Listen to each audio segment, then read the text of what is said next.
జగనన్న మన జననేత, పేదల నేత జగనన్న. ఇక జనకరు జనారే, జనకు జనారే అయిపోయింది మీ పని. జోపకపు మాటలు చెప్పేవాడు కాదు జగనన్న, జోపకపు మాటలు చెప్పేవాడు కాదు. డాక్రా మహిళలకు వాగ్దానం చేశాడు, మీ రుణాలు నేను రద్దు చేస్తాను. 4 విడతల్లో అన్నాడు.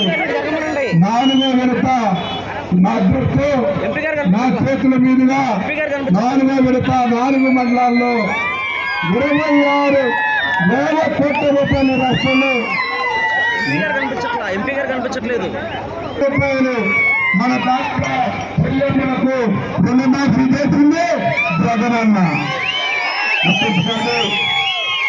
అయినా అంతకుముందు జరిగింది. రైతు రుణమాఫీ చేస్తానన్నారు, విడతల వారీగా చేస్తానన్నారు. చేశారా అని అడుగుతున్నాను నేను, చేశారా అని అడుగుతున్నాను. డాక్టర్ రుణమాఫీ అన్నారు, చేశారా అని అడుగుతున్నాను. చేయలేదు. చేశారా? 10,000 పసుపు రూపాయలు అన్నారు.